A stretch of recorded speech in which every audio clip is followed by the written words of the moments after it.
நீங்கள் car insurance renew பண்ண போறீங்களா? இந்த ஆட் ஆன்ஸை செக் பண்ணியிருக்கீங்களா? Return to invoice. உங்கள் காருக்கு மேஜர் டேமேஜோ இல்லை தெஃப்டோ ஆகும்போது உங்களுக்கு ஐடி வழி தான் கவர் பண்ணுவாங்க. இதே இந்த ஆட் ஆட் பண்ணீங்கன்னா உங்களுக்கு டோட்டல் இன்வாய்ஸ் அமௌண்ட்டை கிளைம் பண்ணிக்கலாம். யூஸ்வலாக இந்த add on up to 3 years வரைக்கும் தான் கவர் பண்ணுவாங்க. சில general insurance companies up to 5 years வரைக்கும் கவர் பண்ணுறாங்க. Last time cyclone and flood வரும்போது சென்னையில் நிறைய பேர் இந்த ஆட் ஆன் ஆட் பண்ணல. அதனால அவங்களுக்கு ஹியூஜ் லாஸாக இருக்குன்னே சொல்லலாம். இந்த ஆட் ஆனை கண்டிப்பாக ட்ரை பண்ணி பாருங்க. இன்னொரு ஆட் ஆன் ஜீரோ டிப்ரிசியேஷன்.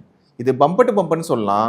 நீங்கள் இதை பார்ட்ஸை ரீப்ளேஸ் பண்ணுறீங்க அப்படின்னா அதுக்கு நிறைய டிடக்ஷன்ஸ் இருக்கும். அந்த டிடக்ஷன்ஸ் அவாய்ட் பண்ணுறதுக்கு ஜீரோ டிப்ரிசியேஷன் ஆட் ஆன் யூஸ்ஃபுல்லாக இருக்கும். இந்த ஆட் ஆன் பொறுத்த வரைக்கும் அப் டு 5 இயர்ஸ் வரைக்கும் கவர் பண்ணுறாங்க. சில general insurance company up to 7 to 10 years வரைக்கும் கவர் பண்ணுறாங்க. இது ரெண்டுமே ரொம்ப முக்கியமான ஆட் ஆன்ஸ். நீங்கள் கார் இன்சூரன்ஸ் ரினியூவல் பண்ணும்போது ஆட் பண்ணுங்க. உங்களுக்கு கார் இன்சூரன்ஸ் பற்றி இன்னும் டீட்டெயிலாக தெரிஞ்சுக்கணும்னா எனக்கு கார் இன்சூரன்ஸ் டிஎம் பண்ணுங்க, நான் உங்களுக்கு கைட் பண்ணுறேன். இந்த மாதிரி யூஸ்ஃபுல்லான ஃபினான்ஷியல் டிப்ஸுக்கு தீபக் வெல்ஃபேர் சேனலை ஃபாலோ பண்ணுங்க, லைக் பண்ணுங்க.